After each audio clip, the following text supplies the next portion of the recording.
Daily to daily to daily to daily to it's the daily go get 'em. Daily go get 'em. What? Daily go get 'em is some show. You think it ain't when it is? You think it won't when it is? We are here and we are in motion. We do this thing, taking off fast lane, no coasting, and everything is gonna be all right. We talk about moving on without the trust tonight. Moving on without the trust tonight. Moving on without the trust. Moving on without the trust. Moving on without the trust. Can you move on without the trust? I don't know if can you move on without the trust? I don't. I said, can you move on without the trust? Will you? Yo, can you stay in it to win it? Can you? Yo, let me know. Could you still run the show? Yo, is the love still there? Would you still care? No trust, baby. Trust very important. But how much to give? Yeah. No trust. Got love. Some people say it can't be done, but can it?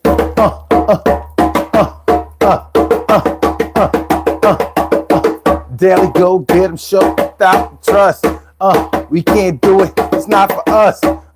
We gotta work it out. Everything is gonna be alright. Given the shit I said.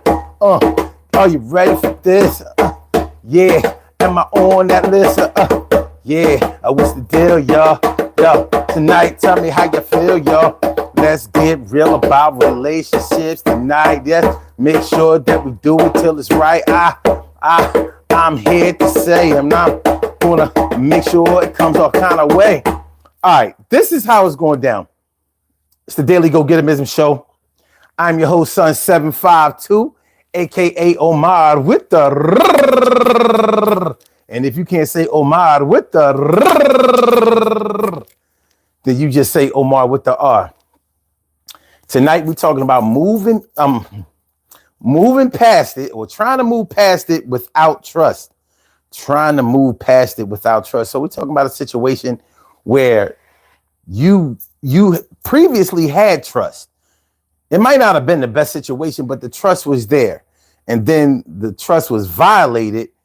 And now you're still trying to work it out. You're trying to hang in there. You're trying to put the band back together. You're trying to get the glue to make this thing stick again. But the trust is gone. Can you thrive in a situation? Can you make it in a situation? Are you even willing to try in a situation where you know that you can't trust a situation to go the way that you wanted to go? Now, this doesn't necessarily have to be about a relationship, a romantic relationship. This could go for your job. This can go for a friendship. This can go for a whole lot of things. This can cover a whole lot of things. But for some people, for a lot of people, actually, trust is the most important thing in a relationship. And that's whether you're talking about a relationship as far as a lover, a job, a partnership, a club, or organization, a family. You know, when you can't trust somebody, and you know, trust can be whether you tell the truth, it can be reliability, it can be a spiritual relationship, it can be an energy. But one thing is for sure, for people who really need it, trying to make it in a situation where it's absent is not an option. So what about you? What about you? Yo, I had this beat. What about you? What? Talk about it. What about you? Is it over and done? What about you? All right, so I'm going to try to do this beat. I'm going to try to do this beat that I was practicing earlier, but I didn't have enough time to practice it and get it right. So I'm going to try this beat. And as soon as I mess up, I don't know. I'm thinking about scrapping it until I practice it better and get it right, because I was really liking the way that it sounded. So I'm going to do it for y'all. And then we're going to get into the topic and, sit down and have this conversation. So let's get into it. Let me see. Let's see.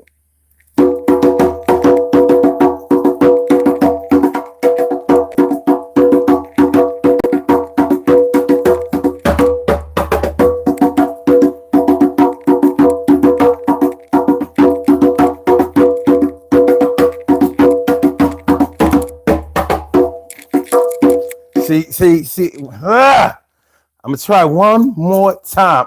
One more time. Let me see. It goes like this.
I better stop while I'm ahead. I better quit while I'm ahead. You don't know how long I tried to do this beat before I went to work. I couldn't get the coordination together. And I think it was because I was trying to play it like this.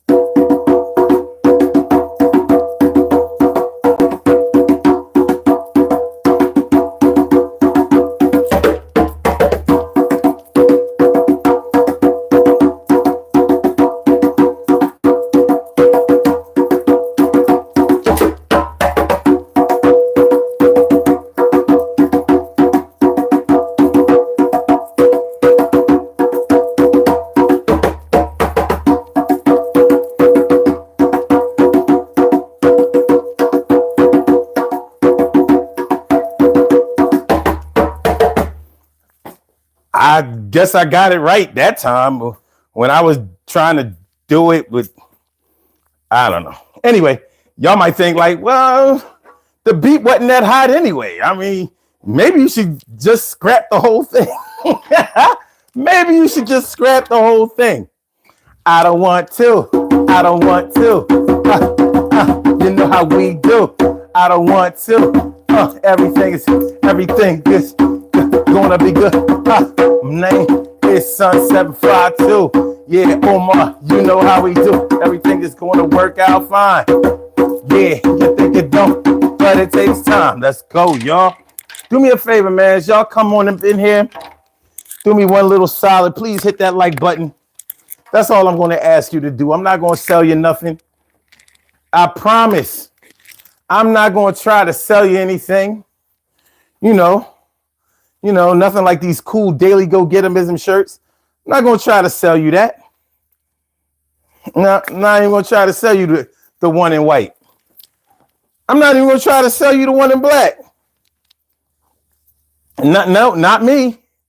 Nope. I'm not going to try to sell you nothing. All I want you to do is give me a like. Give me a little like, and everything will work out perfectly. It'll work out perfectly. Let's go. Let's go. Moving on without trust. What's good? How do you move on without trust? Can you? Can you? Is it something that you've tried before? Let me give a shout out to my people. What's good?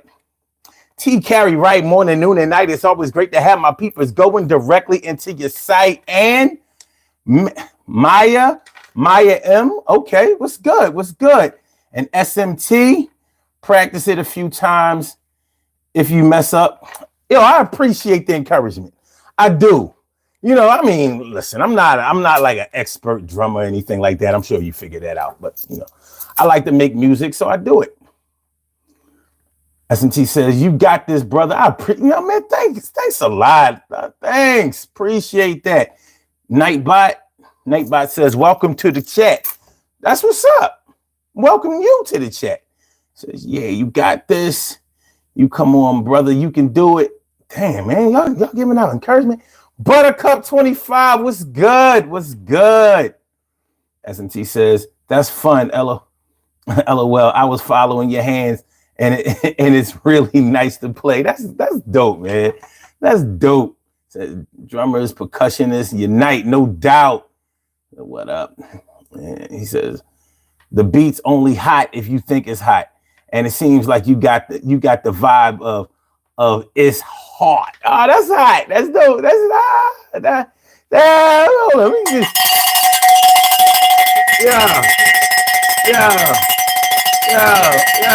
Yo. He says, sell me, brother. Sell me another rhythm. Damn, I done put the drums away. But tell you what, you know, drums are never far. They never fall. I give you a little something. I can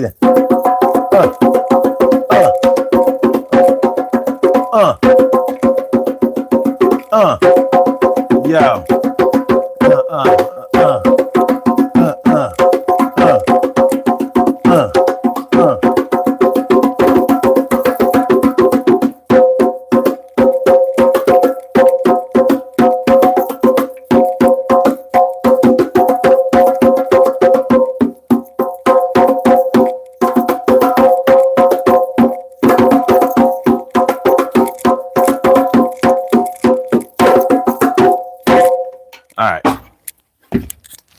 Trying to move past it without trust. Moving on past it without trust. Let me ask y'all something. What does trust mean to you? What does trust mean to you? I mean, for a lot of people, trust is the most important element in any type of partnership, any type of united situation, any type of. When you really think about how deep trust is of a concept, you start to understand that it's not something that can just be glossed over. It's not something that you can just, say, well, if it's there, it's there. And if it's not, it's not. Particularly in a situation where the trust was there. It's hard when the trust was already there in a situation. Now, I'm not saying that just because you trusted a person or you felt like you could trust a person, that it was a perfect situation, but at least you had some kind of security, and security is an important thing. Hold on. Buttercup said, do a freestyle. You want to hear a freestyle? All right, hold on. Let me get the drum back out. Hold on. You want to hear a freestyle? Freestyle. Let me do this. For Buttercup.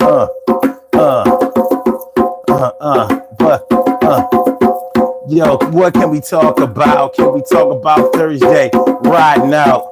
Yo, sometimes you feel like you gotta ride, but you can't ride for somebody when they decide that they wouldn't ride for you. So sometimes you gotta ask yourself what I'm gonna do.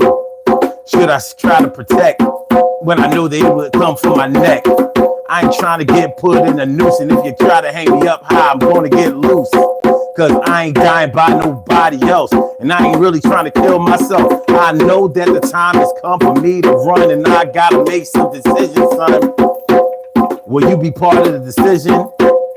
Are you trying to make a decision? Are you trying to cut me because you know that I bleed? Are you trying to take away the things that I need?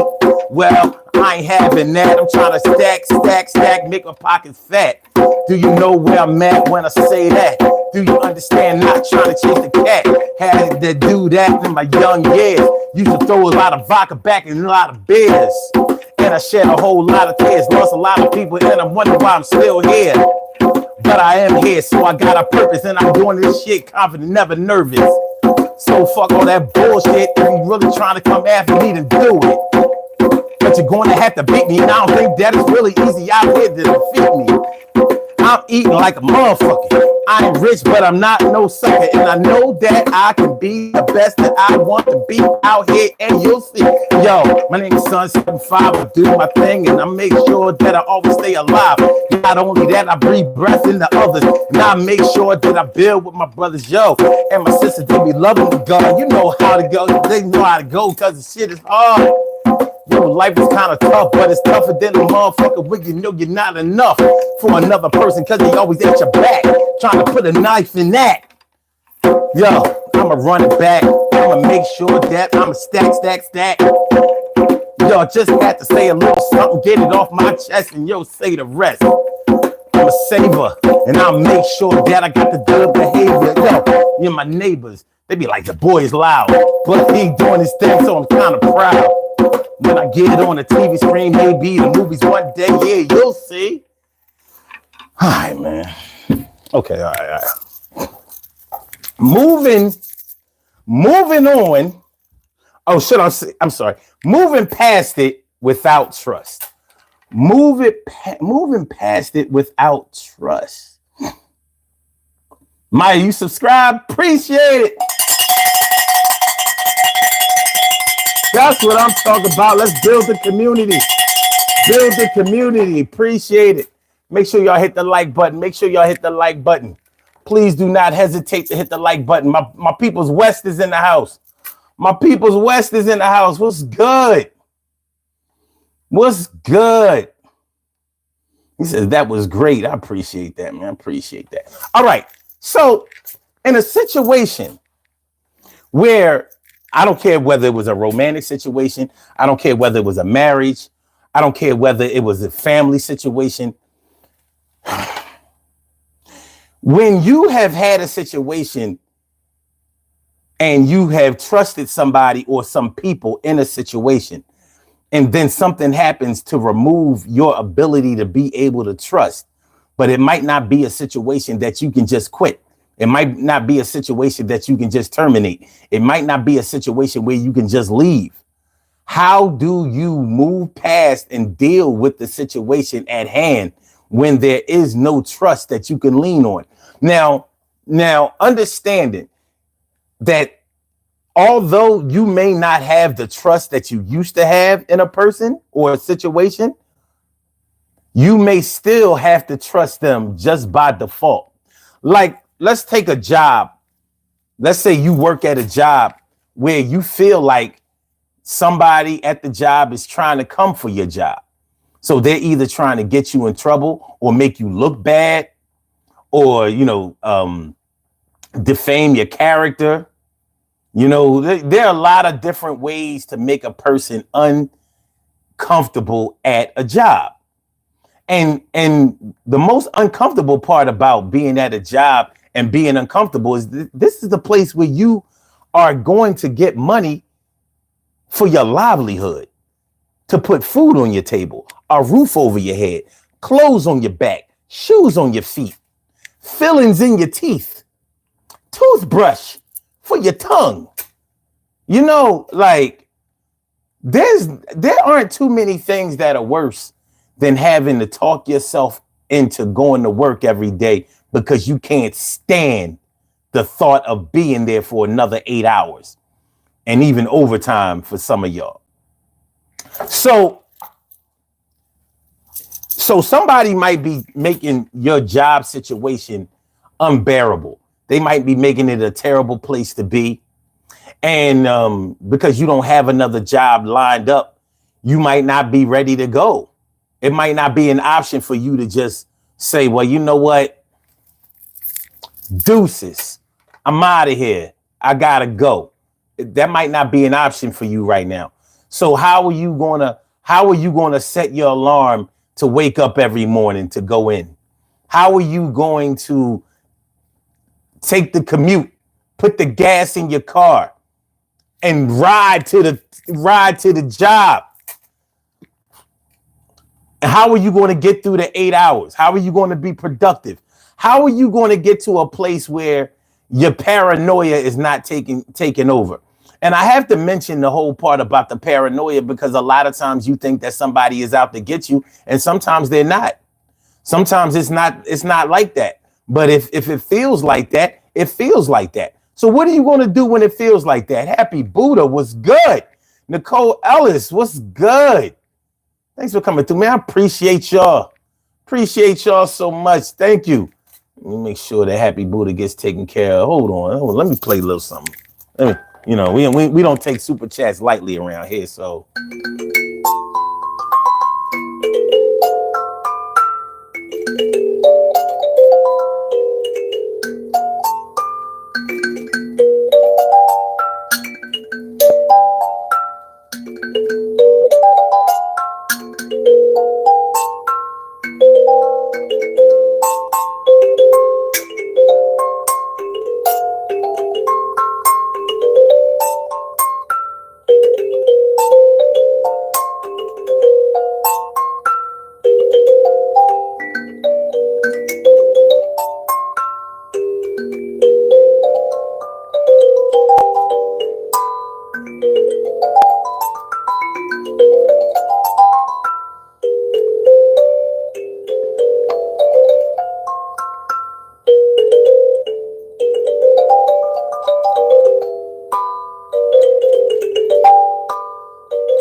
Appreciate you, Happy Buddha. Thank you.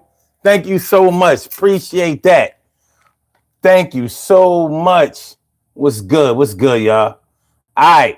So yeah. So how are you going to be productive? How are you going to get past the paranoia? Now, I have to mention the paranoia part because just like I said, sometimes you think that people are out to get you and they're not. Sometimes you find out that people that a person or some people that you really thought was your worst enemy, sometimes you might find out that they actually spoke up for you, that they actually took up for you, that they actually defended you when you thought that they were the ones that were spreading the most filth. Now, that's not to say that they never said anything bad about you, but at the same time, they may have had a respect for you that you didn't even know anything about. You understand what I'm saying? So moving past it without the trust. So at this job, you may not feel like, beyond knowing that they're going to pay me what they owe me, you may not be able to come to work every day and be productive and get your work done and follow the rules, knowing that somebody on site is at your is on your biscuit, at your neck, on your back. There's no trust. You may not be able to trust that your supervisor or your manager isn't taking your ideas and claiming them for their own. You may not be able to trust that your supervisor, manager, or the owner of the business is not setting you up for failure. You may not be able to trust that they're not looking for your replacement. You may not be able to do that. Now, do you go ahead and start putting things in place and getting on Indeed.com, Career Builder and Monster? And what's the other one? The other one. It's a pretty good one too. I can't remember the name of it right now. But do you bail out, or do you wait until whatever happens? You know,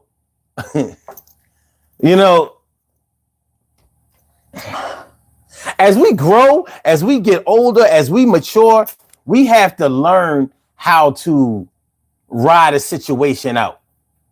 And the reason that we have to learn how to ride a situation out is because we have to teach our children, we have to teach our babies how to ride a situation out, how not to panic, how not to make snap decisions that are going to impact us negatively later on. We have to teach ourselves how to do it, and we also have to teach our children how to do it. And how are we going to teach our children how to do anything that we didn't learn how to do ourselves? You know, if we never went past ninth grade, how are we going to get our kids through high school? Not saying that it doesn't happen, but it's going to be a challenge. You know, you never took English 3. You never took English 3. And here you are with a teenage son or daughter, they taking English 4. How you going to help them? You may have only gone up to English 1 or 2, and you might not have been good in that. We can tell through those text messages you can't spell or use punctuation worth shit, but that's a whole nother story. Trust. I put the poll up, and I want to thank y'all for those of you who have participated in the poll so far. Let's take a look at the poll. The poll asks, with you, what does trust have more to do with? Telling the truth. It looks like 40%. Now, there are 15 votes so far. Telling the truth is leading with 40%. Being consistently reliable, 20%. Having a relationship with God, 40%. Wow. That's interesting. Or being protective of others. Nobody gives a shit about anybody being protective of others as far as trust is concerned. That's interesting. You know what? I'll bet you most of the people or all of the people who have answered that question and nobody picked being protective of others. If you've ever been in a fight and got left by somebody and you got jumped, where it was where it might have been a situation where it was 2 against 3 or 2 against 4, and you fought the 4, and you thought it was 2 of y'all fighting the 4, and you turn around and you realize they done boogied on you. you fighting 4 when you should have only been fighting 2, at the max 3. That'll change your mind about trust being about being protective of others. Because you know when you're younger, you go out to clubs, go out to places, spots or whatever. Your crew got to be tight. Your crew has to be tight. When your crew ain't tight, when you got loose screws in the crew, in other words, you know that at the first sign of trouble, such and such is going to get on up out of there because he can't rumble it, or they can rumble, but they too scared to rumble, which means that whatever rumble skills that you have, well, you ain't a rumble skill skin. Anyway, yeah. So that's interesting. Having a relationship with God is where a lot of people derive their trust. So far, out of the 15 votes, I think that's interesting. I do. I think that's interesting. Okay. So telling the truth doesn't surprise me. A lot of people feel like being trustworthy has a lot to do with honesty.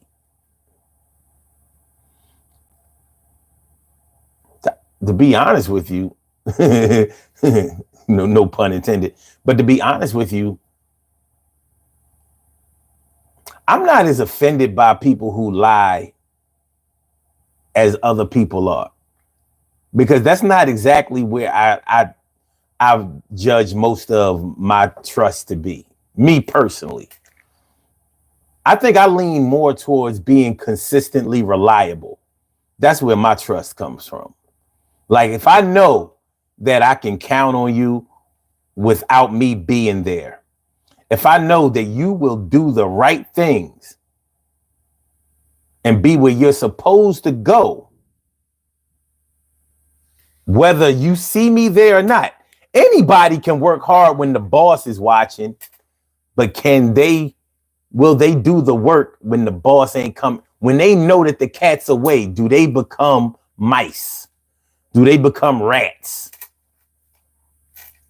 Because a lot of people will. A lot of people are nothing but rats when the mouse ain't around. I mean, when the cat ain't around. So that reliability thing is big to me. But we'll see how the poll goes. Let me see what y'all talking about. Let me see. All right. Happy Buddha said, it's sad that we live in this kind of world, son. Man, it ain't nowhere for us to go. I've been looking for a spaceship to take me away for 54 years and nothing. But I'm still waiting. I'm going to go outside after the show and just see like a UFO spaceship guy. Hopefully ICE didn't round him up and send him back to Mexico. All right. Maya says, yeah, but he is in heaven now, so he is okay. Wait a minute. Who are we talking about here? Who are we talking about?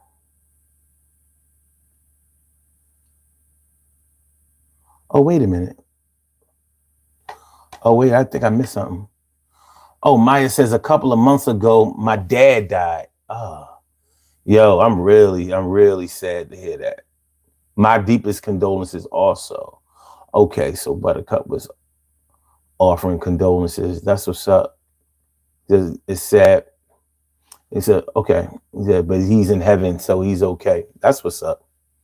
That's definitely the best perspective that you can look at it from. Nicole Ellis says, I'm a preschool teacher, been doing it for 20 years, so I don't even think about all of that. I just go to work and pray. I make a difference with the children. Okay. But look at how government is going right now with the whole Department of Education. Them trying to shut down the Department of Education. So a lot of teachers, the jobs are in jeopardy.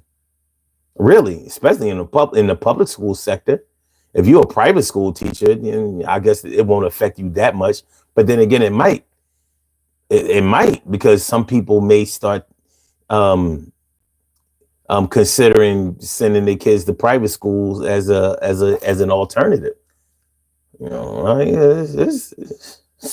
we living in a certain kind of world right now in the United States. This shit is real, very real. Buttercup says, tell the truth and live honestly. Cool, cool. Happy Buddha says, being protective of others can include a possible in-group with no morality outside of protecting each other. Gang members fall into this category, but gang members have to be able to trust each other. I'm glad you said that. They still have to trust each other.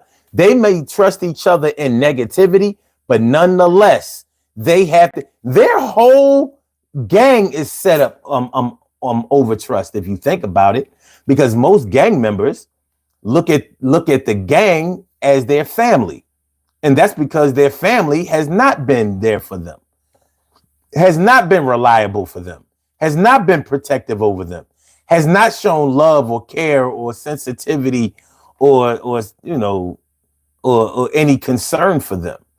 So many gang members have turned to gangs because turning to their family just wasn't an option anymore. So, but it's all perspective. Nicole Ellis says, I'm protective over my kids like they are mine, though. I understand.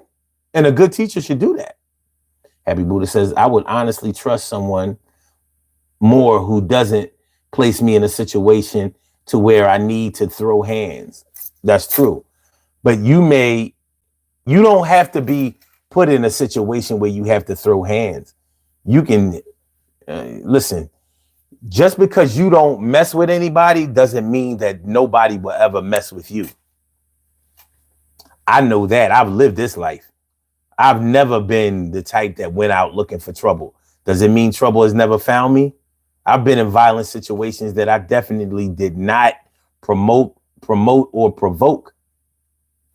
Sometimes people don't like you, or they're jealous of you, or or they may just be trying to make a statement. You got to watch out with a lot of men, especially when women are concerned. Men start acting real different when pardon my candor, but when the bitches come around, niggas start acting real funny.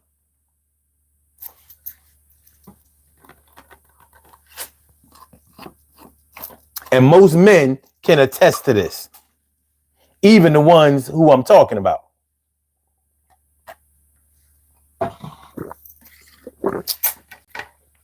You know, niggas will be sitting around talking about saving money.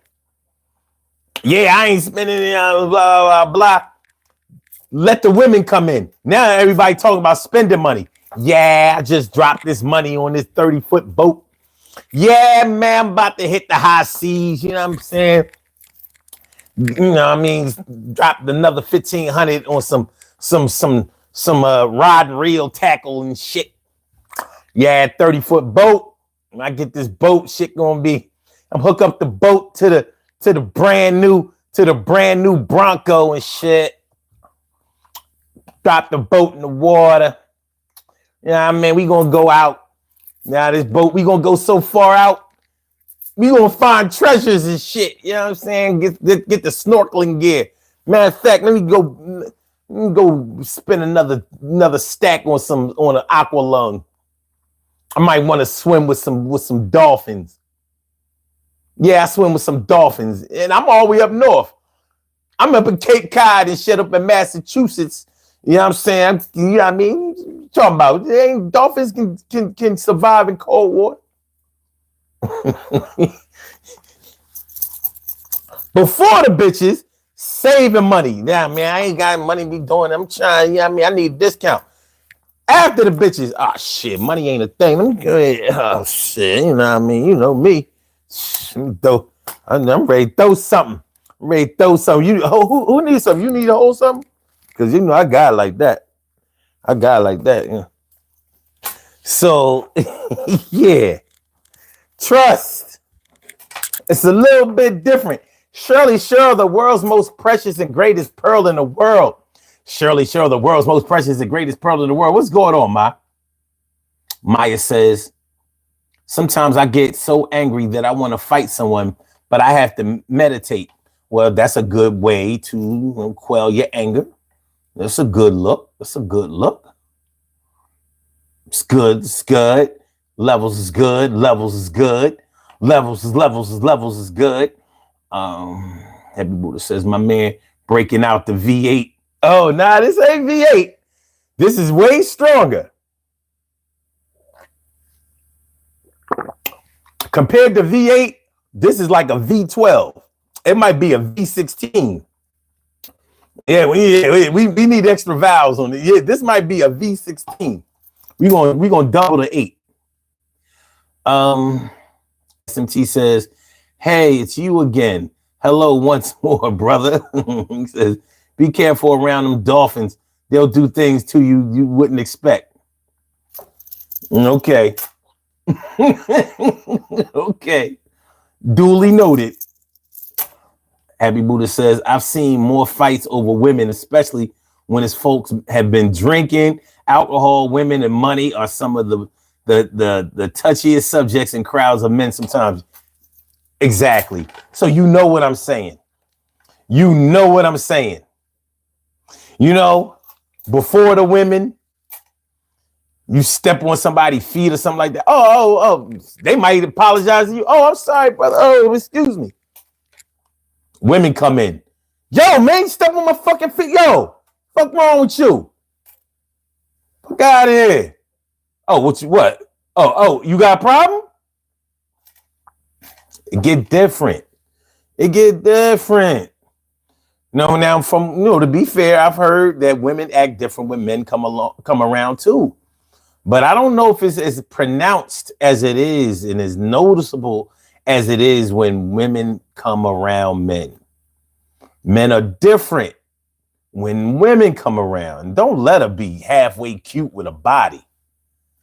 Oh, God. Now the competition, now the silent competition start. People pulling out money, car keys, talking about 401ks and starting businesses and how much salary they getting and who's the boss and early retirement. How come I don't even have to work?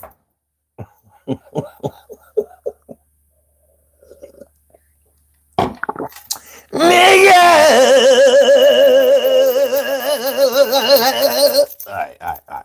All right. Sorry, that was Axl Rose. That was Axl Rose. Buttercup says, keeping your right side up around the person you're loving is a form of trust in relationships. Keeping your right side up? Can you explain that? I'm not sure if I'm familiar with that terminology. SMT says silent competition is a brilliant way of putting it because it does become a low-key competition when women are around men. It does. I mean, look, I've been there. I've seen it. You know, dudes, first they was hunched over. Now they upright, shoulders like a clothes hanger now. Before they was. Now they.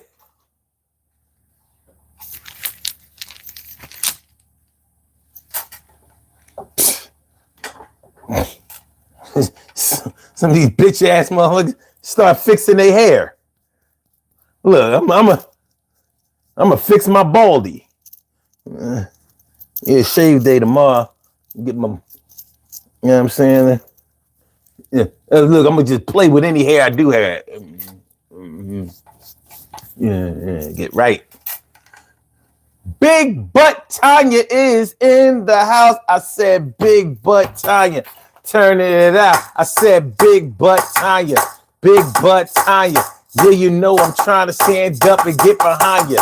Big Butt Tanya. Yeah, I'm trying to see you twerk. I'm trying to throw a couple of stacks and put in work.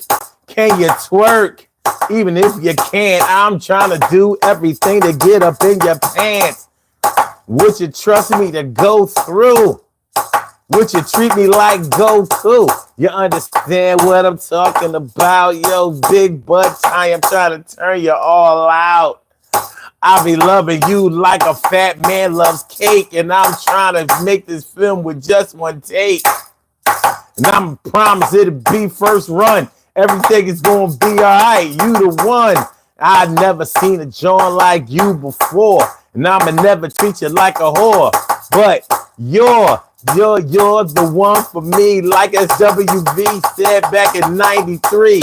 Actually, they said that song in 96, but I ain't trying to get technical. Yo, what the heck is up with you? You my baby or what? Can I get a couple of feels on the butt, bust a couple of nuts? Would you be my slut on the low? Would you be my hoe? I'm just asking you a couple of questions. Trying to make a couple of suggestions. Yeah, I'm trying to teach a couple of lessons. Yo, will you be with me, my blessing? Big butt time, you high.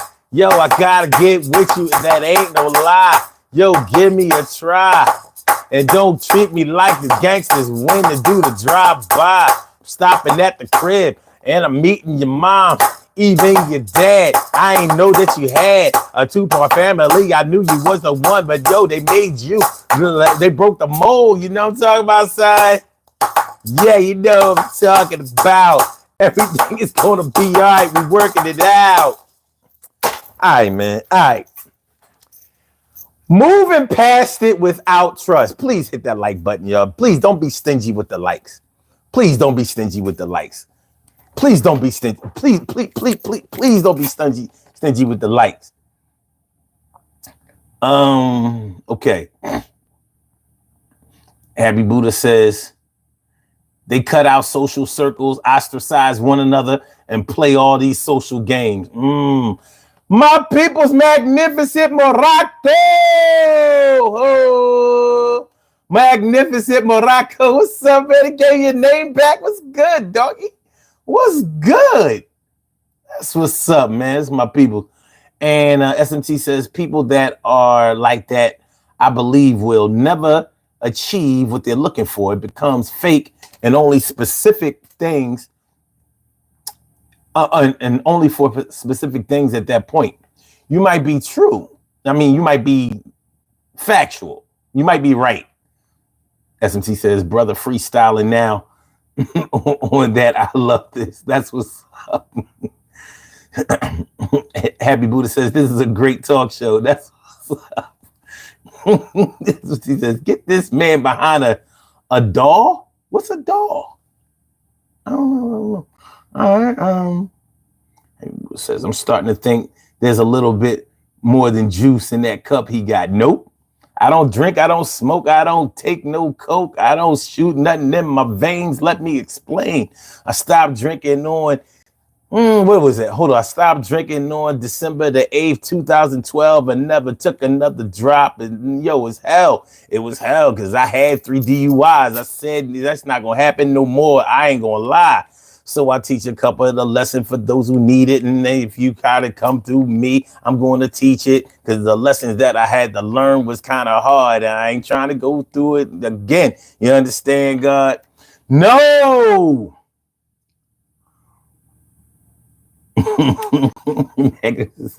Did y'all hear about the lady from En Vogue living in the car? Yeah, but she a Trump supporter, so I have no love. Sorry, Dawn. Hey, man, you know what I mean? That Lucy Pearl album was ass. It was. You should have stayed with En Vogue. You left. Yeah, I'm talking to you, Dawn Robinson. You left En Vogue to hook up with Ali Shaheed Muhammad and Raphael Sadiq for that whack-ass group Lucy Pearl. That shit was ass. And then you came out with a solo album. That shit was ass. And then in 2024, you was a Trump supporter. That shit was ass. And now your ass is homeless, living in a car for 3 years. So you was voting for Trump when you was living in your car? Your shit is ass. Got no love. Hey, shit. Hey, man, you know what I mean? It's karma.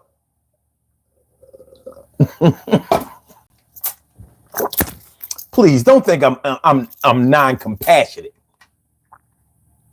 Digital auto work. Oh, digital auto workstation. Okay, aka the studio. Yeah, well, you know, I got a lot of equipment. And I got the studio app. I got the or should I say the program? I have a beat making program. My nephew hooked me up because he's a producer. You know, so I could do it, but I kind of need somebody to walk me through it. I'm busy. You know what I mean? Like, it's hard to do everything. Video editing and all of that. I know how to do that a little bit. All right. That's what he says. Congratulations on the sobriety, brother. It's a difficult road to travel as I'm attempting to drive down it myself. And listen, man, you know, like, I wasn't like a really problem drinker. I only drank on the weekends, but that's when I got into trouble, on the weekends. So, I mean, listen, I had 3 DUIs. So we're talking about, okay, think about this. With 3 DUIs, my mom is still alive. My stepdad and my father have passed on. My mom used to worry about me so much because she knew that I drank and she knew that I drove. So she couldn't trust me to be okay. So she knew on the weekends when I did my thing, she didn't know if I was in trouble. She didn't know, you know, if I was going to make it home. She didn't know if I was going to get into some shit out there. So I know that was a stressful situation because although she could always trust me to make money, bring never steal from her, never hurt anybody or whatever, not purposely. I'm beyond defending myself, but she couldn't trust me to take care of myself. She couldn't trust me to make sure that I did the right thing and think about the things that I do before I do them. She couldn't trust me for that. So although I'm her son and she loved me, she had to love me without trusting that I would do the best thing for myself, which also was a bad thing for her. So I'm saying that to say that this trust thing has more elements in it than just not telling the truth. Because I don't lie to my mom for what? I don't have to lie to her. But if she can't trust me to do the right things for myself, to look out for myself, to put myself before a substance like alcohol, to put my health before my fun, she couldn't trust me to do that. And I understand that now. I couldn't understand it back then. I couldn't. I wasn't even concerned with it. One thing alcohol makes you do is not give a fuck in the moment. Later on, after you done blacked out and forgot a lot of shit that you did and affected people and all kinds of shit, yeah, you think about it then, but you too busy turning up again the next day or whatever. So,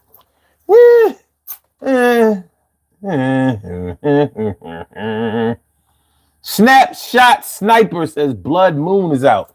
Is it? Okay. I didn't know it was time for a Blood Moon. Happy Buddha says, you guys hear about the Arab dude yelling at Trump in Dearborn? His name is Souk Madik. Really? Good. They've been getting booed. I saw a video of JD Vance at some kind of concert. They was booing the shit out of his. They was booing the shit out of him. Simon says elaborate on turning into a new person after the 3 DUIs. Well, the honest truth is that the 3 DUIs didn't stop me from drinking. I got convicted of the 3 DUIs in 2010. I didn't stop drinking until the end of 2012. Like I said, December 8th, 2012. That's when I decided. I can't even say I decided to stop drinking. It just kind of happened. I was drunk when I stopped drinking. Literally. I felt myself become sober while I was drinking. It was, it'll never come across to y'all exactly how it happened, but it was sort of like a spiritual awakening that I could physically feel. I felt something snap, and something told me that I would never drink again. But I didn't know that that's what it was. But the next day when I woke up, because it was a Sunday night, and I got a phone call. The Eagles had won that Sunday, and I was I was turning up, drinking, and my brother had called me. He was coming in town. He asked me, could I pick him up from the airport the next day? And I said, yeah, man, I got you. I'll pick you up tomorrow. I said, how long you gonna be in town? He said, no, I'm just coming in. I'm just coming in to do something real quick, and then I gotta roll out. But we're gonna hang out for a minute. I said, all right, bet. The next day, I forgot that I talked to him. He called me. He was like, yo, you still won't be able to come get me? He said, oh, you forgot, didn't you?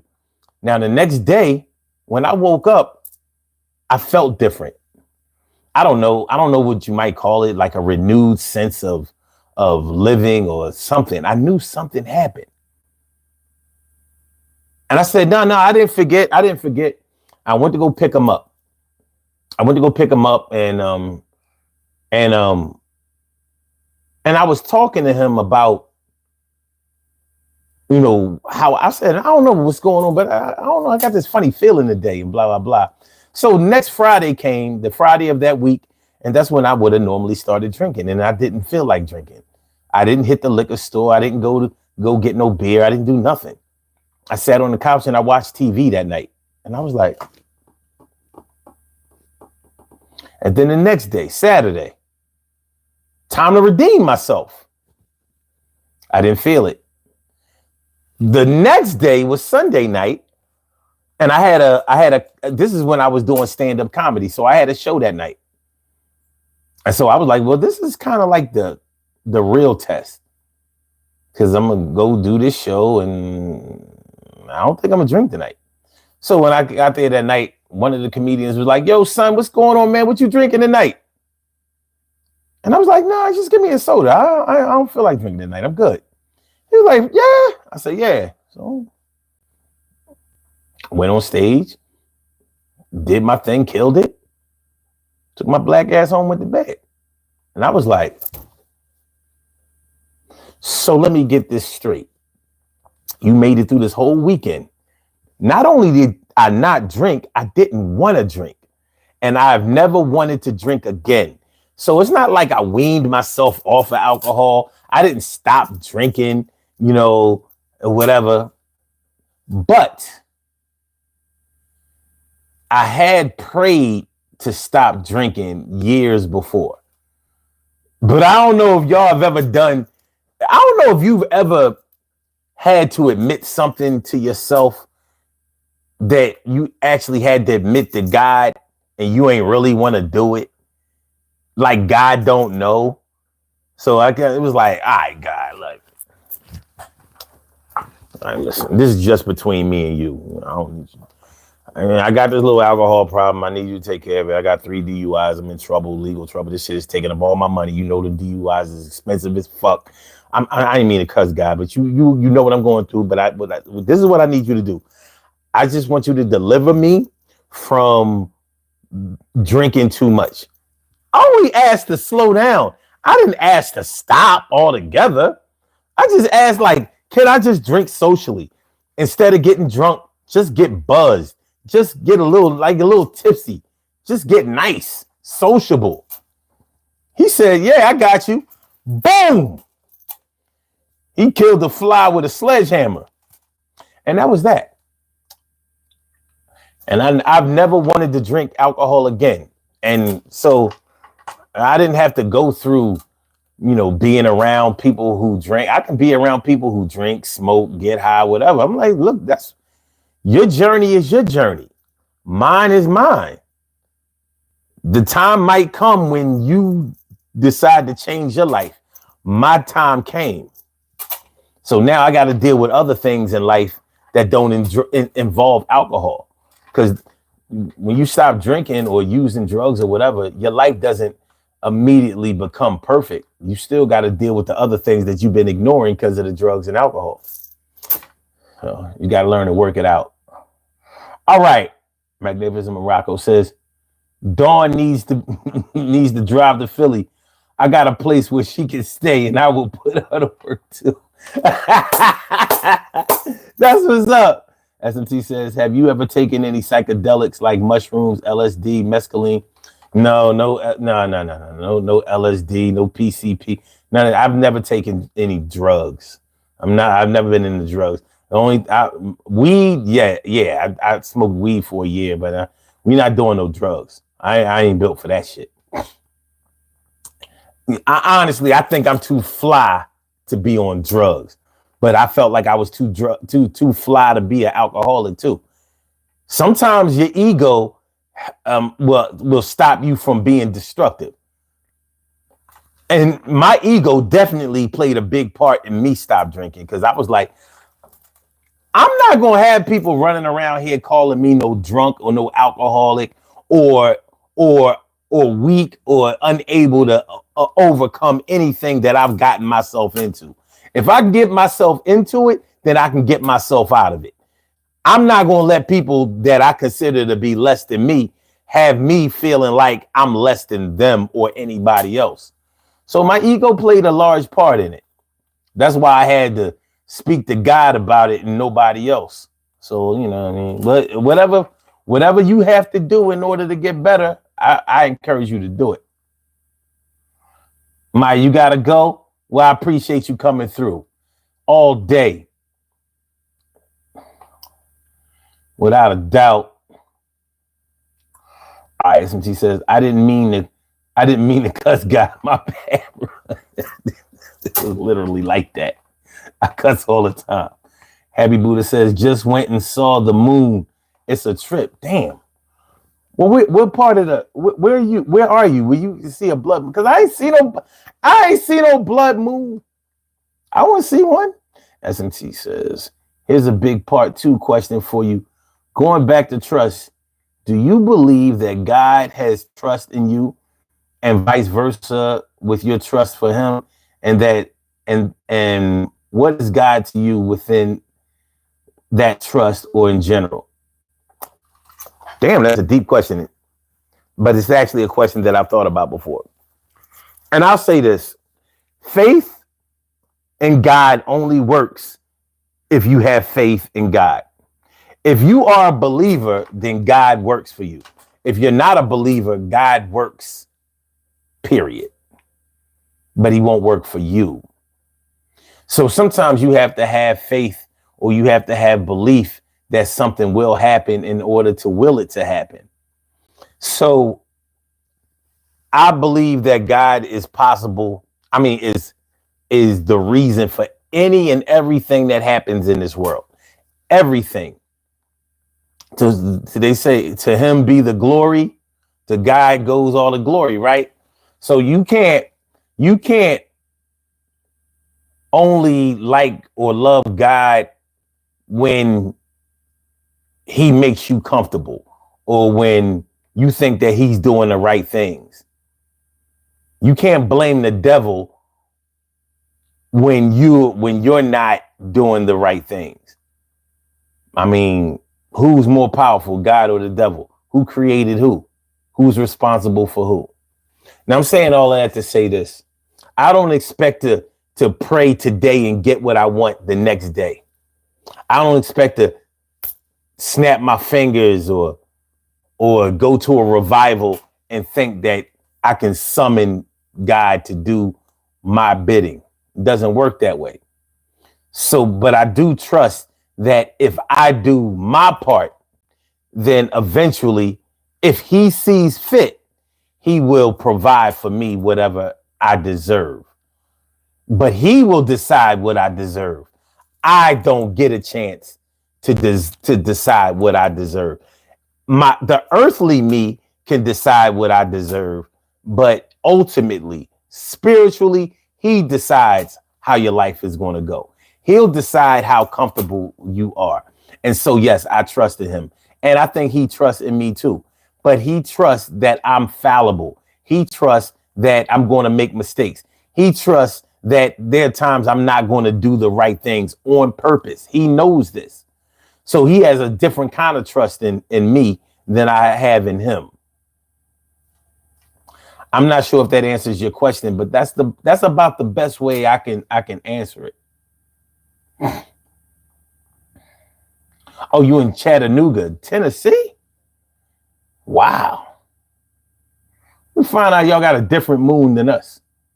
Magnificent Morocco says, son, do you know T Gathers? He's a local comedian. T Gathers. Is that a stage name? Is he new? Because I used to know everybody. If he's new, I don't know him. Because I haven't done comedy, stand-up comedy since like 2016, 2017. Maya says, yo, I'm back. I forgot my wallet here. That's what's up. But yeah. The moving past it without trust, you know, in a situation where you had trust before and where you no longer have trust, that's where you're going to be tested the hardest, because then you have to make the decisions about whether you are going to still play the game, whether you're still going to remain, whether you're still going to be, whether you're going to still give a worthy contribution to whatever situation that you're in. And it's not all that easy. You know, like in a romantic situation where somebody is your woman or somebody is your man or somebody is your spouse, when they do something like cheat on you or fuck up some money,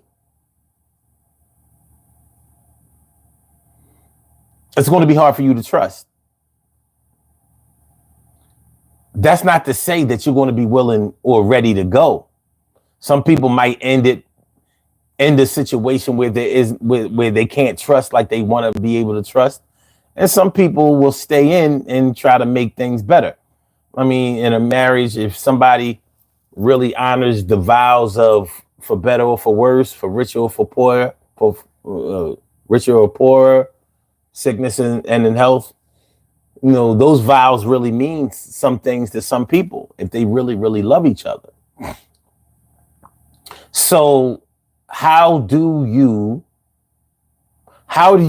exist or thrive or try to get the train back on track in a marriage or a relationship where you know you cannot trust a person anymore? It's not always about infidelity. Finances. We have a joint bank account. And you took a bunch of the money out and it's unaccounted for. Maybe it is accounted for. Maybe you took our life savings out and bought a new car. Or put it in the stock market. Fucked up the money. Or gambled it. You got a little gambling problem. Maybe it's an addiction, maybe it's not. One thing is for sure. You done took $30,000 from our account. Now we only have $5,000. We had $35,000 saved. We were going to use that for some things, maybe to build a business, maybe to travel, you know, to do something. It was both of our money. We both added to the pot, and you took the lion's share of it and just did whatever you wanted to with it. Now,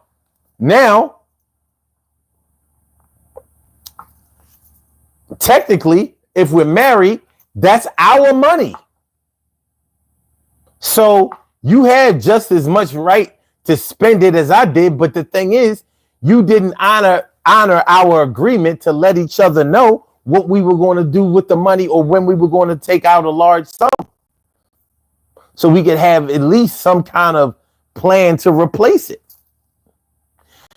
Now, how do you how do you deal with this spouse that you married and that you're not considering divorcing, but you pissed and there's no trust? Now you got to be wondering, all right, so how am I going to be sure that I can deal with anything with them that has to do with money? How am I going to do it? If I go see my mom in another state, how do I know that the mortgage will be paid when I get back? If I have to go out of town for a significant amount of time, or if I'm not paying attention, if I'm not getting alerts on when money is being taken out of an account or credit cards are being used or whatever, how am I going to be sure that my nest egg, my financial security is going to be there when I'm married to the person that's fucking up the money? I don't need burglars, robbers, and home invaders to come into the crib and take shit. My damn spouse is fucking up the money right there. Moving on, moving past it without trust. Yeah, I still love you, but I don't fucking trust you. You're ruining this family. You're going to sacrifice the security of our home, our children, our bills. I mean, I ain't trying to be. I work too hard to be out here on the street. I work too hard to have to be begging and borrowing and scraping. We saved the money for a reason. So how do you get past it? How do you get past it? Shoot, for some people, money in a relationship or money in a marriage is as important as the love. Some people might say, fuck that love shit. I ain't getting to this marriage over no goddamn love. I want a house. Shit.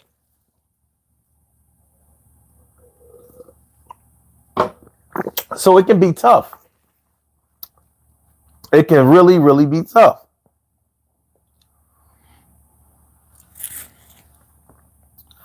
So yeah, man, you know, dealing in these situations, moving past it without trust.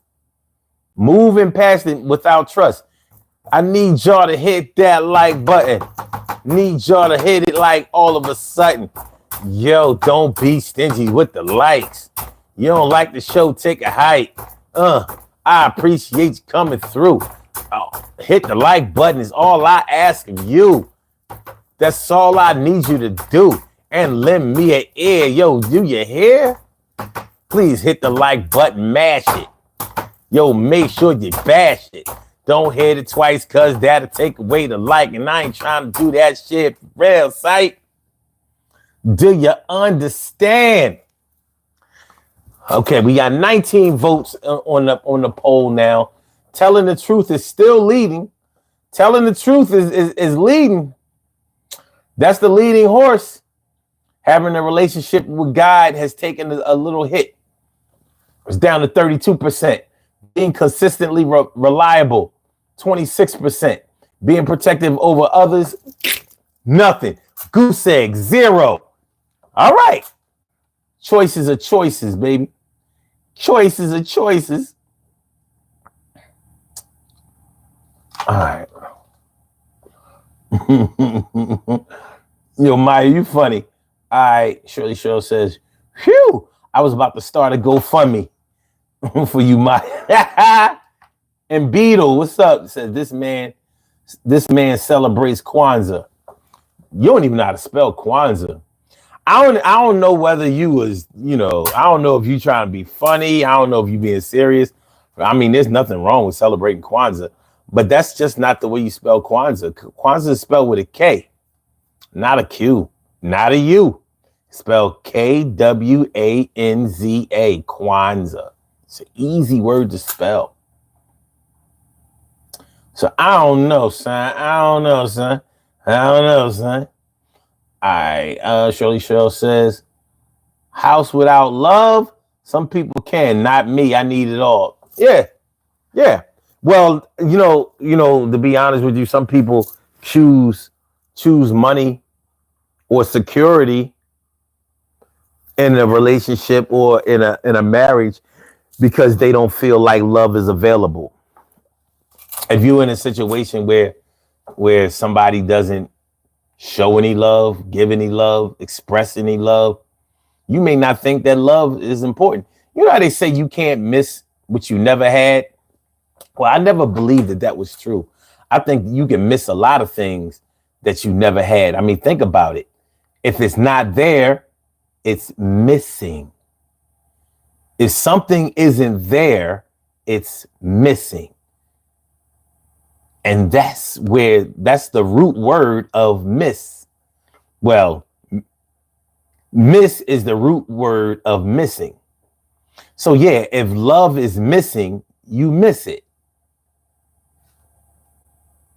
Now, I mean, technically they could say you can't get used to what you never had. And that's true. You can't get used to what you never had, but you can definitely miss what you never had. If you never had respect, you're going to miss it. If you've never had compassion, you're going to miss it. If you've never had understanding, you're going to miss it. If you've never had consideration, you're going to miss it. If you've never just had decency, tenderness, just, just common courtesy, you're going to miss it. So you can definitely miss what you never had. And some people just never had love expressed to them the way that it should have been or in a healthy way. And so they miss it. So, but in exchange for them not being able to get the love, sometimes they say, well, you know what? If I can't have the love, then give me the money. Can't have the love, give me the money. Can't have the love, give me the money. Yo, for somebody else, it might sound funny. I say, can't get the love, yo, give me the money.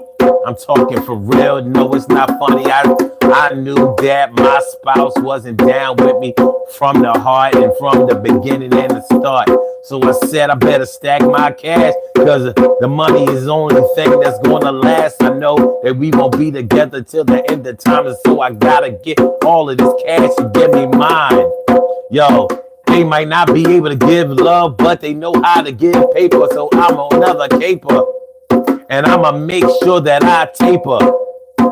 Yo, the conversation, yo. You tell me that you're going to give me something. I'ma make sure that you deliver and make sure you give a good portion of yours, whatever we agree to for each other, sisters and brothers. Yo, I don't even really like your mother. Y'all was never coming from the right places, but I married your ass like an ace. When you find the wrong one, you gonna sing them sad songs, son. When's the last time you sung a sad song like on some Sade shit? For real, it makes you feel like you had a bad day. And every time you see your spouse, it's a bad day. But the house is immaculate. Servants and shit. Plus, you got the 4-car garage. Cars and never all the motherfuckers. So what do you have? What do you choose? Yo, you can't lose. Said Punchinella. I said Punchinella in the shoe. Who do I choose? I choose you. But that was definitely the wrong choice. But at least if I choose you, I get a Rolls Royce and a big ass crib and a nice ass park in the backyard for kids to live. Yeah, in-ground pool, heated like a motherfucker fool. I went down to Atlanta, moved into what they call that shit. Hold up, I think I moved to Bankhead. Yeah, I moved to Bankhead. You can't afford to move to Bankhead, but guess what? I moved to Bankhead.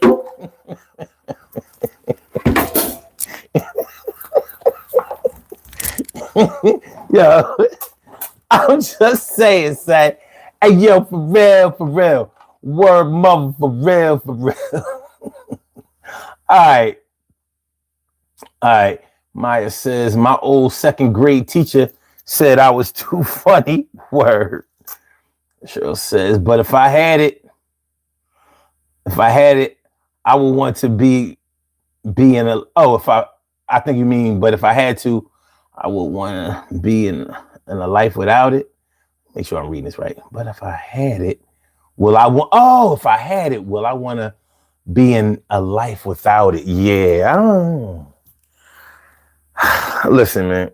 Listen. I can't audit anybody else's way of life or anybody else's relationship or their situation. But I'll say this: what you're used to is what you're used to, and what you require is what you require. Now, the longer you are in a situation, your needs are going to change. They're going to grow. They're going to evolve. They're going to ascend. They're going to start to change. They're going to develop. They're going to start getting up there. You know what I'm saying? Yeah, I'm saying. But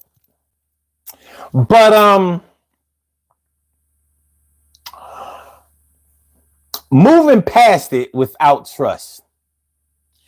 Moving past it without trust. Trust is a big thing for a lot of people, and it should be.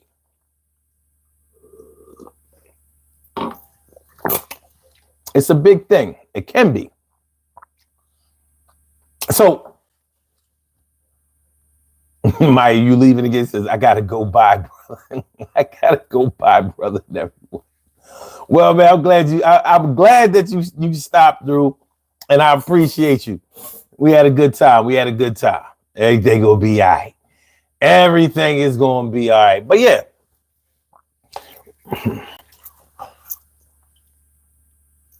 Trust is a big thing. Whether you're talking about money, whether you're talking about love, whether you're talking about the truth. Let's talk about the truth for a second. I'm sure that we've all known some liars.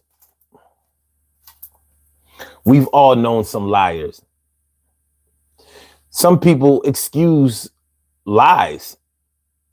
Some people don't expect the truth to be told all the time. You look at somebody like Donald Trump. And I have to use Trump as an example because no matter how you slice it, the man has trouble. He has major trouble telling the truth.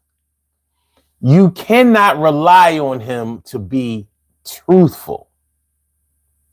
Now, there are more than one way. There's more than one way to tell the truth. You can tell the truth in facts, or you can tell the truth in theory.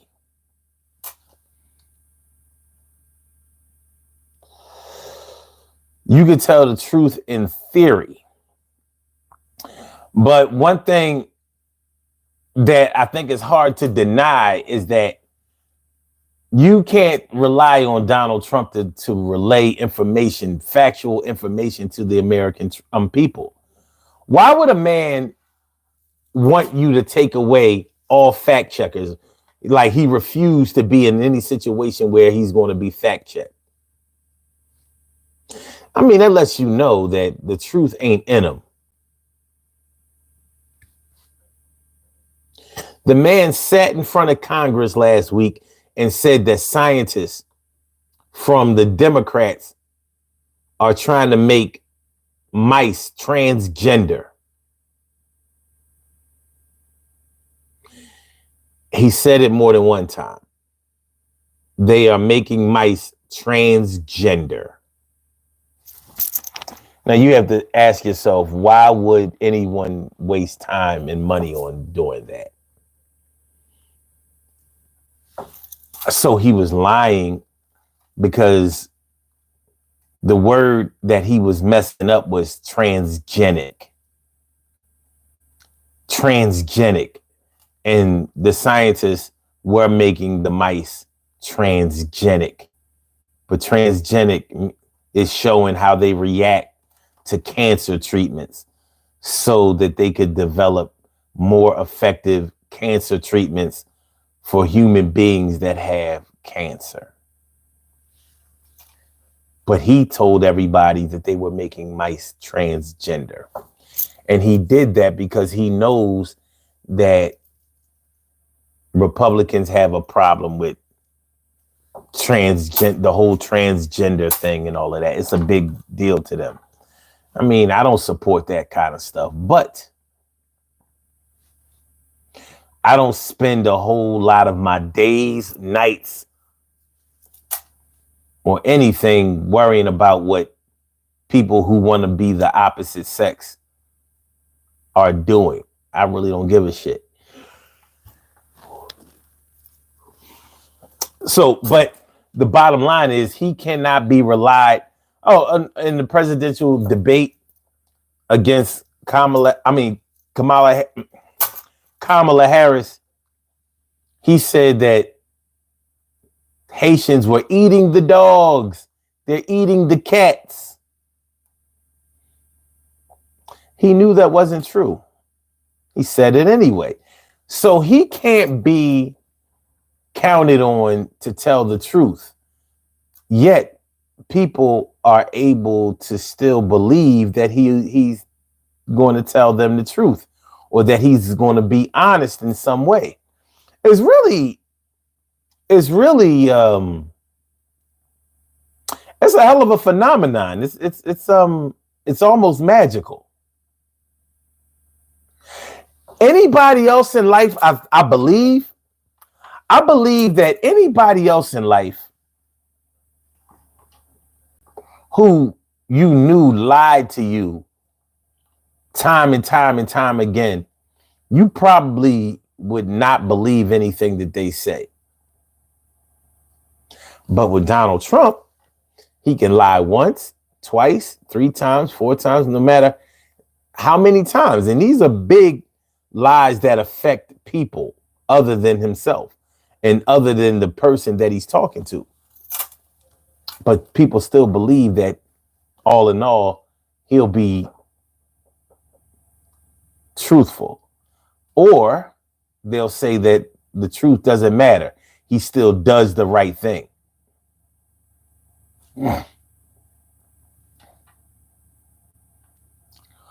Buttercup says he wants to get rid of the entire postal service. Sure does. Privatize. He wants to privatize mail. So FedEx and UPS or whatever will be delivering your mail. You want that? I don't want that. The postal service should be free. You should not have to pay any more than a postage stamp in order to mail a letter. So what he really wants is everything to be corporate. He wants everything to be privatized, everything to be corporate.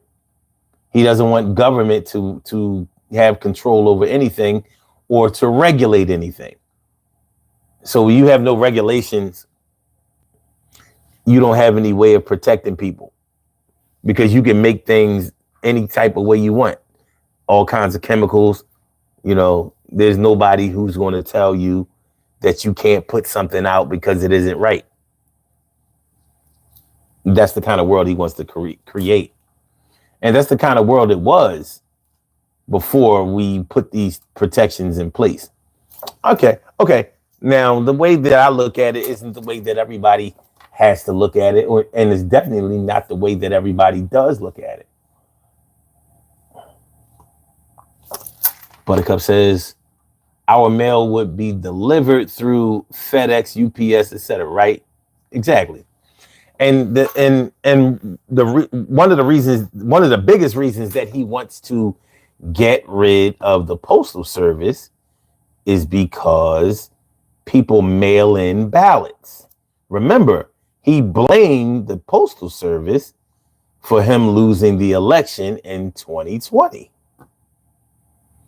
I don't think that he's going to allow any elections going forward. And getting rid of the postal service is one of the ways that you can do it. There won't be any mail-in ballots. He wants to take things back to the way they used to be. You had to go and vote on election day. If you were sick or shut in and weren't able to vote, that's on you.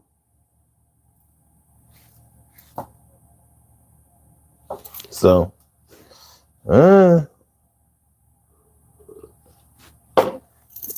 nonetheless, he can't be relied on to tell the truth. Yet people are able to get past that and still vote for him and still support him and still protect him and still defend him and still believe that he will do the right thing. Something like a phenomenon telling my body to come along. Cause white lies blow away. I don't know. No MAGA people in here tonight. You know, even the political shows that I've been doing, I'm not seeing as many MAGAs as I used to see. Shit is happening because people, prices are still high. Maya says, yo, I'm back. Yeah, prices are still high. And food is becoming more and more unaffordable. So it's not as easy to defend Trump as it might have been a month ago, 2 months ago. Certainly not last year around this time. Shit is happening. So moving past it without trust. Let me ask y'all this. In any relationship that you're in, whether it's a relationship, a marriage, a partnership, whatever, a group affiliation, on a scale of 1 to 10, if y'all could please put this in the chat, I'd appreciate it. On a scale from 1 to 10, 1 being the least important and 10 being the most important, what do you require? How important is trust to you on a scale of 1 to 10? 1 being the least important and 10 being the most important. How important is trust to you? For me, I'm going to have to say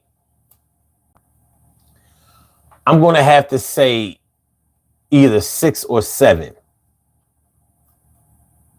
It doesn't have to be. I can deal with 6 or 7 because I believe that man is so flawed. I can never 100% trust in anybody. So I'm going to say 6 or 7 for me. That's how important trust is to me, for me.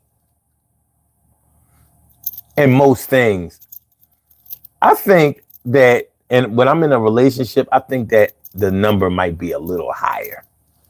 Like I might need maybe an 8. I might need to trust you at least 80% of the time. B minus. I need that. I think I might need that. Maya says there's not a lot of people here tonight. Yeah, but I know there's more than just you and Cheryl and Buttercup. And behind the scenes, even though we see the 9, there's actually more than that. Like if I check the numbers on the show, let me see how we doing so far. Let me see.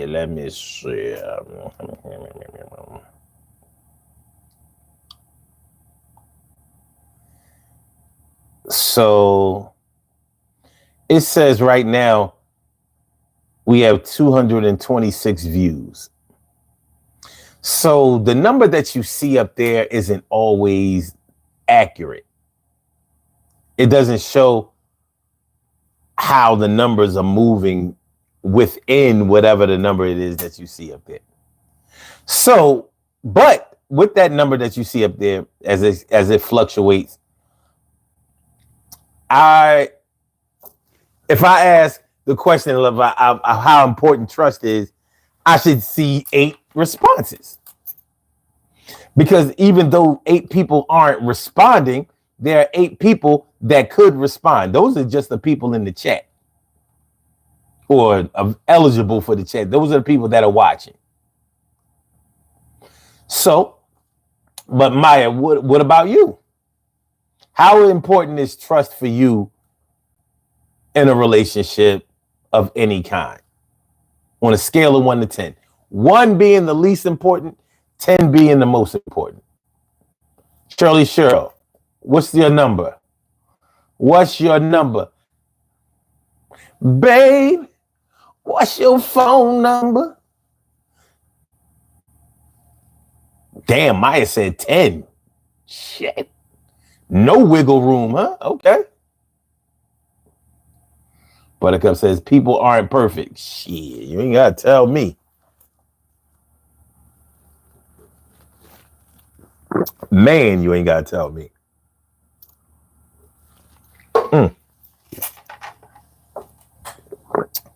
It's about the truest shit I heard all day. It's too true. We need to roll back on some of the truth of that. But Buttercup, what's the number? Cheryl, what's the number? What we got? What do we got? All right. So I think it's just me and you now, Maya. You know what I mean?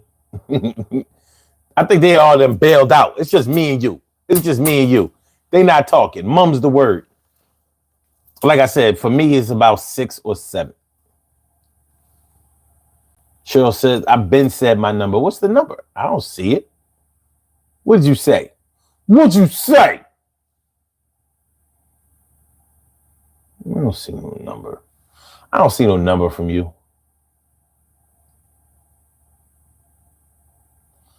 I don't see. Oh, damn. You said I would say trust is a 7 or 8.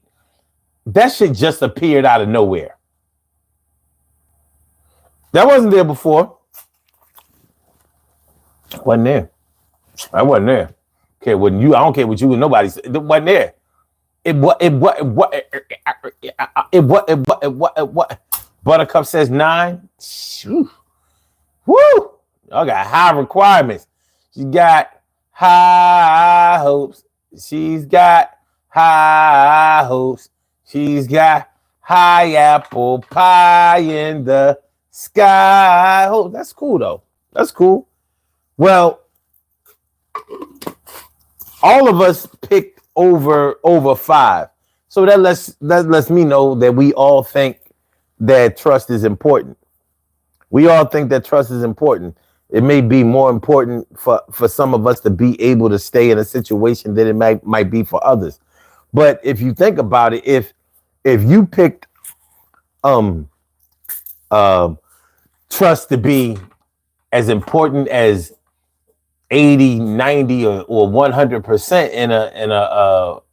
in a relationship for you, then you have to ask yourself, have you ever been in relationships of any kind, whether it was a romantic relationship, a marriage, or friendship? And we should probably talk about a friendship for a little while, because we don't always talk about what trust in a friendship means. What does trust in a friendship mean? Have you ever been friends with somebody and before you trusted them and then you found out that you have reasons to not trust them? Like, have you ever had a friend that you thought was really supportive of you, really on your side, really had your back, and you found out that they were really talking shit about you? Tell people, spreading rumors about you to other people, telling your private business, things that you had only talked to them about. And you find out that they was telling other people what's going on in your life. Private things, personal things. You know,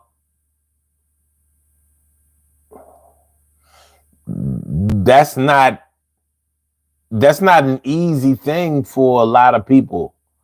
You know, when you realize that the things that you only shared with one person didn't stay with that person, loose lips, sink ships. Now you don't have trust. Does it mean that you won't be friends with a person anymore? For some people, it might mean that they won't be friends with them anymore. But does it mean that to you? If it doesn't mean that to you, how will you conduct your friendship from here on out? Knowing that your innermost things, your private things, your secrets, the things that you haven't worked out in your head yet, you know that you can't trust this friend with any information anymore. They ain't cool like that. And you may have thought that y'all was best friends. Well, maybe you were their best friend, but they weren't yours, or vice versa. It depends on how you look at it. But how do you, do you even consider y'all to be friends anymore? Have you, do you have the need to reduce your friendship to just an associate level?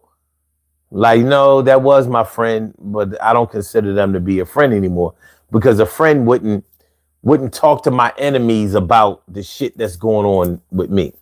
My friend wouldn't talk bad about me to other people who feel bad about me. That's not what my friend would do. Now, they may have other redeeming qualities.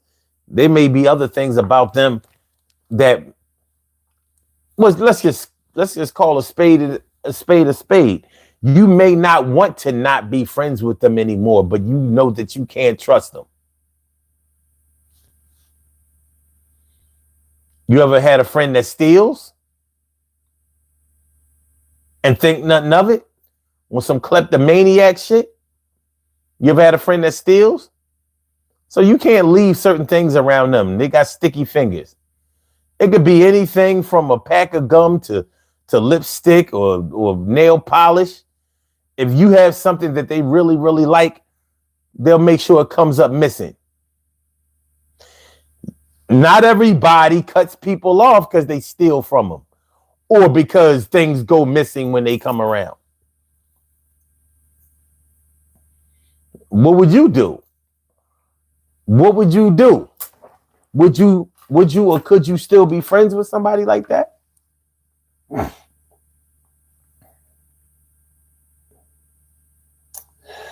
Buttercup says, yes, I've been burnt in matters of trust way too many times before.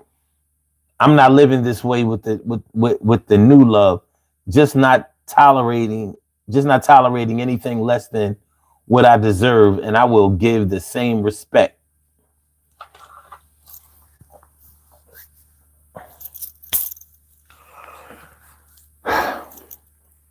Friendships are important.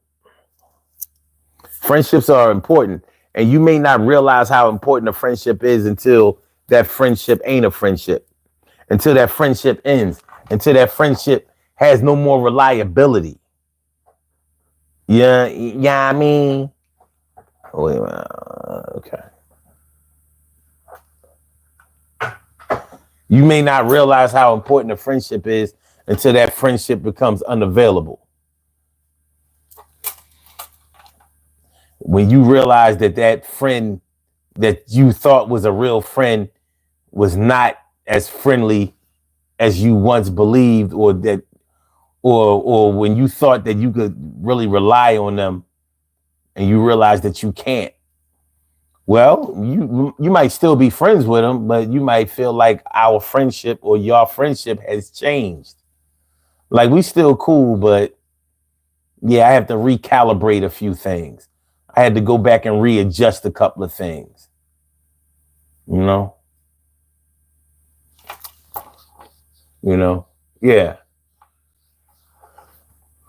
When a friend of yours is cohorting and fraternizing with your enemies, with people who you know do not like you, man, that shit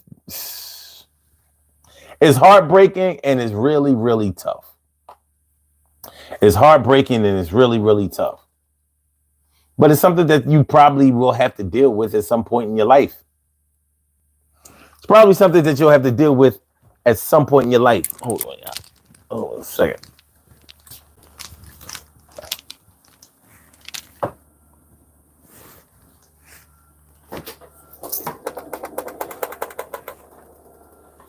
Okay.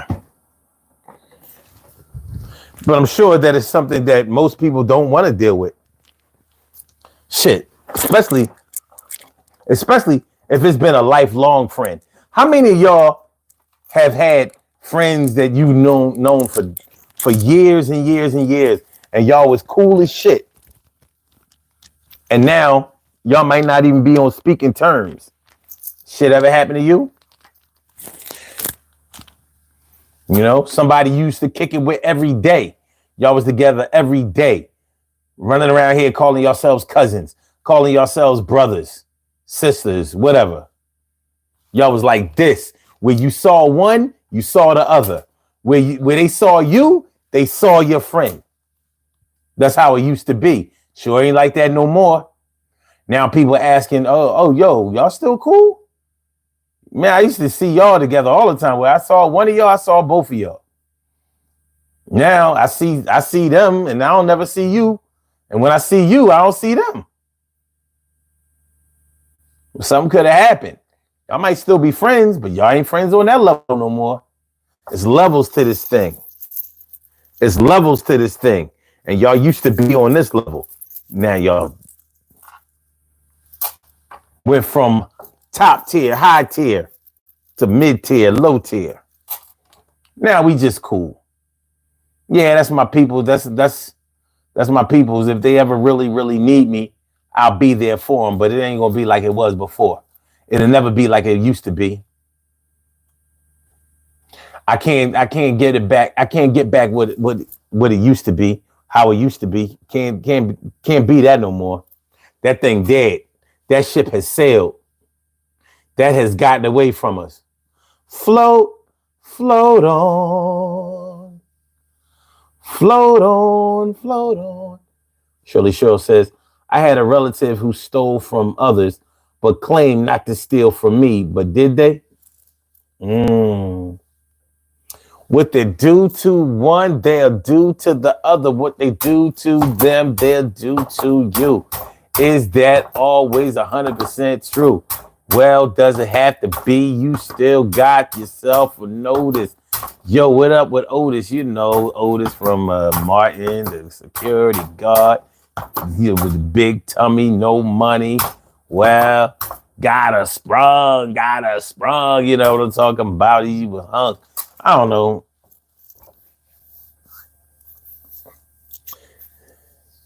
Thieves don't normally reserve their stealing to just certain people. When a thief is a thief be thiefing. He be thiefing. Yo, he gonna thief from you. He gonna thief from me. He gonna take from you and everybody. Yeah.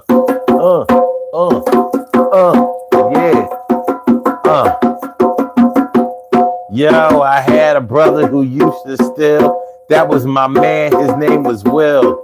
Well, Will wasn't his real name, but for this type of exercise, we gonna steal the same. Yo, Will could take the snake off a skin off a snake. I began to think about the things that he used to have, the sticky fingers. If you had something, he was just like a singer. He sang the tune, and shit that you had would be gone soon, like a monsoon. You know, a monsoon is sort of like a tornado, but no, that's a cyclone. Leave me alone. Can't get it right all the time, but my man Will steal from you all of the time and set me up to look bad in front of others, yo, because they thought that I was stealing like him. No other could ever match up to his energy, and I don't understand. He was an enemy. It was all good till my Atari cartridges came up missing, and he was singing, dissing, saying, yo, I can't believe you thought I would steal from you. Yo, nigga, that is what you do. So don't try to gaslight. Don't try to be coming up to me like saying sight. Oh my God, I can't deal.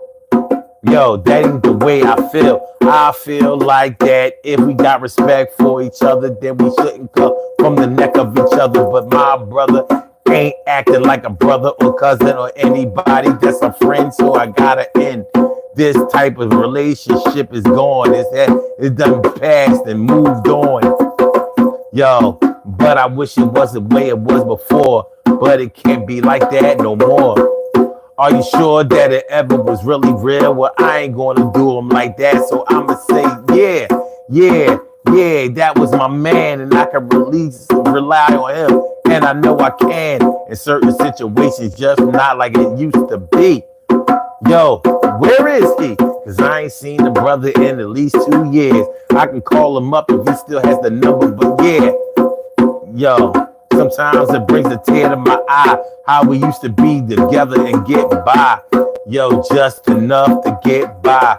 Like Talib Kweli. Yo, you hear me?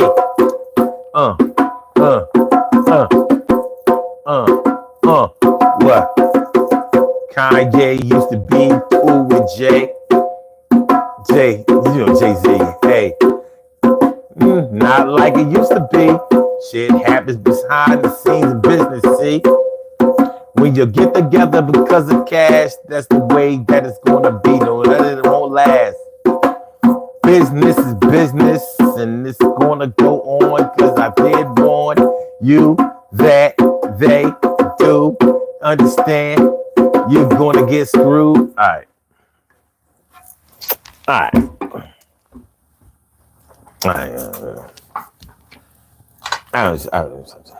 Hit the like button. Stop being stingy with those likes. People got likes. They like, it's my likes. It's my likes. I don't have no likes to give. My likes are like fucks. I don't want to give a fuck. I got these likes. My likes are like fucks. It's all good. It's all good. All right. Oh, shit. Shirley Shore says, I had a close friend go bipolar on me, and to this day, I don't know why. You saw her, you saw me, and vice versa. One day she called tripping about her feelings, about how I always get my way. And she said,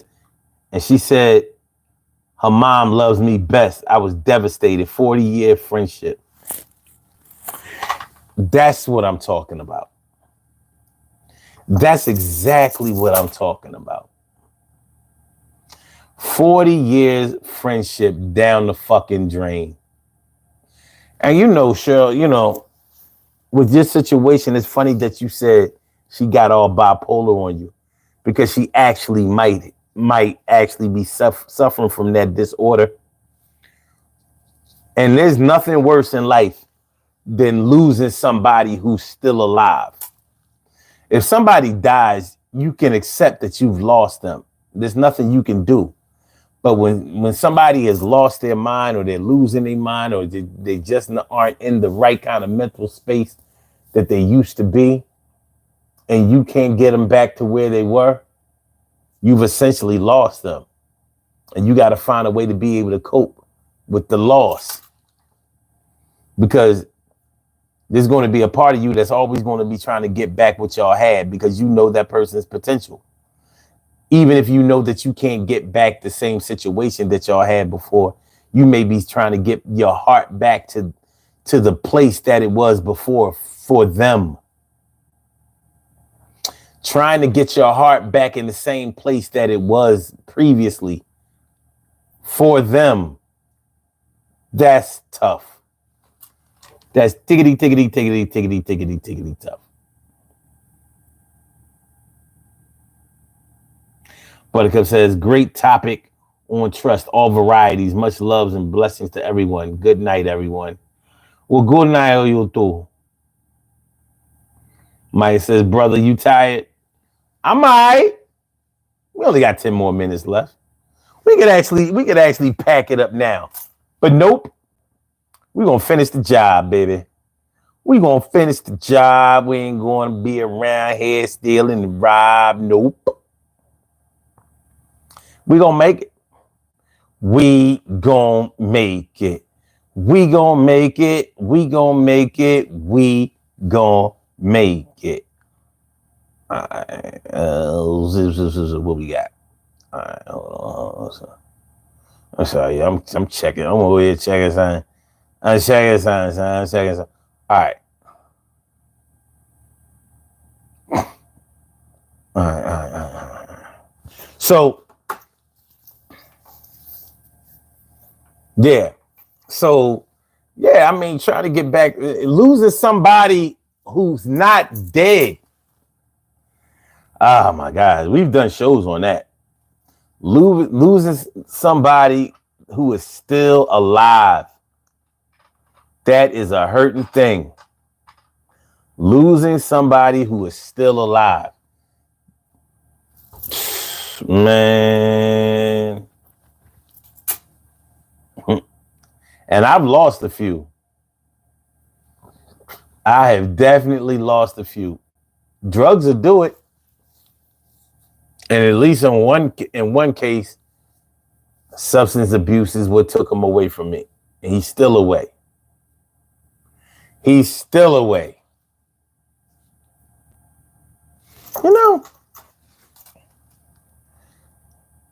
I never thought to look him up on social media. Let me see.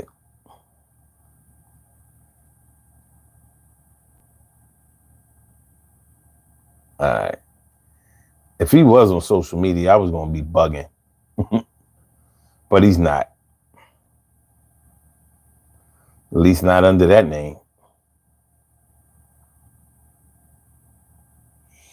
At least not under that name. But yeah, I lost him. He was still here. Mental illness is a bitch, boy. You understand? Mental illness is a bitch. That thing is terrible. All right, let's do this. Let's go ahead and do these birthday shout outs. And then we can, I'll let you good people go on your way and have a good day, a good night. You know, this time of night, 4 o'clock in the morning, you either getting up to go to work or you going to bed. I'm finishing up work. So let's do it. We have some birthday shout outs to do. Some people were born on this glorious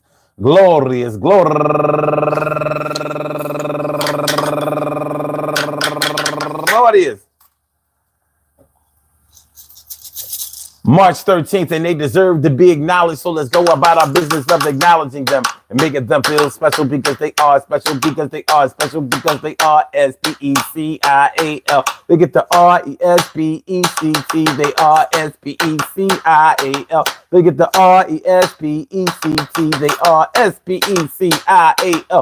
They get the RESPECT. They get number one out the box, Josie Martinez. And also Latasha Oliver and Olivia Young and Kimberly Mills, Mary Clark, Deula Connor, Angela Williams, Daryl Pops, So that's Nene. I can't believe I said it right. And can't forget my man Troy Fat Diesel. My man Troy Diesel. My man Troy Diesel must be turning up. He ain't come through tonight. That's what's up. That means I hope that he's having a good time, and I hope that daddy's making sure that he shine. 55 years old. Yeah, this Deuce Nichols. Make sure he found somewhere to put his pickle. I hope. It's all good. Wherever you are, Troy, I hope you're having fun, man. All right. I want to say happy birthday to all of y'all and anyone else out there who shares this birthday on this glorious.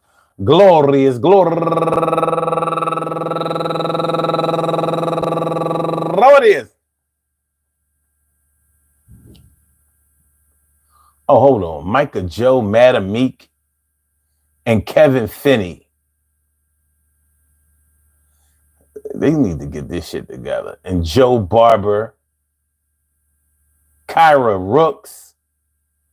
This is ridiculous. Troy Roberts.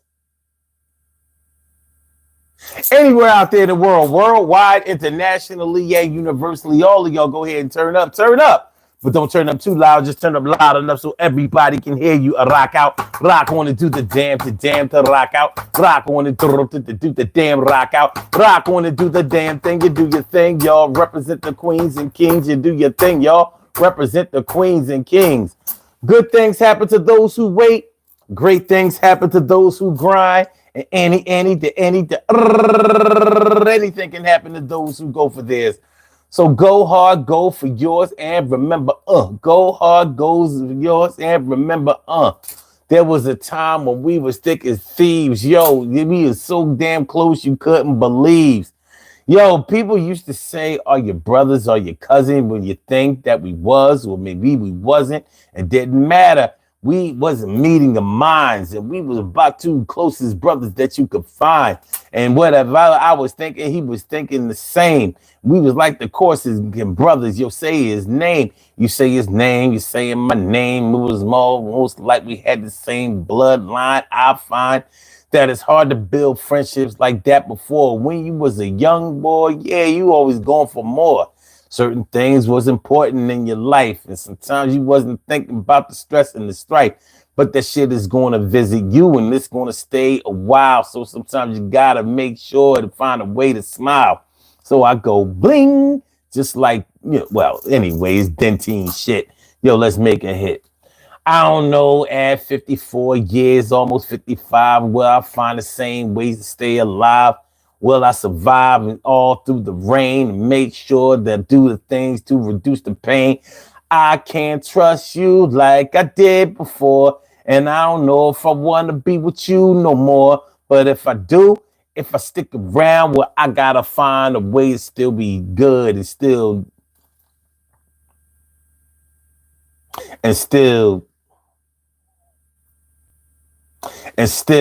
well, I'm still here because I'm still loyal. And I treated you like a king or queen because you're royal. At least that's what I thought. Now I got to peel back, rearrange, recalibrate, make it strange. We estranged from each other right now. Been a couple of years since we was ever down. And I don't even know if you got the same number because I ain't dialing that shit up. For real, yeah, yup. Yo, that was my peeps, y'all. And that was the things I found for keeps, y'all. But things change, and the more they change, the more they stay the same. You understand? Emily, thanks for coming. All right. Emily Dunlap is in the house. Just woke up in the middle of the night. Like it's sweet like that, but it's all good. It's all good. All right, y'all. Peace to all my day ones, my everydays, and my brand news. I love y'all to death. Resuscitate y'all. Love y'all right back to life. We will be back tomorrow night. Y'all know it's the music show tomorrow night. And we will be on at 1 tomorrow night. Not 2 in the morning tomorrow night. So I hope you come through tomorrow night. We're going to keep this thing hot tomorrow night. Yo, you know how it go tomorrow night. Yo, I see y'all tomorrow night. At 1 o'clock, not 2 o'clock. On Fridays, we do at 1 o'clock. Talk about the music. You can use it. So, I'm not sure which music topic I'm going to choose for tomorrow, but you can best believe that shit's going to be nice, and we're going to have fun. Y'all know we have fun on Friday nights. I know at least I do.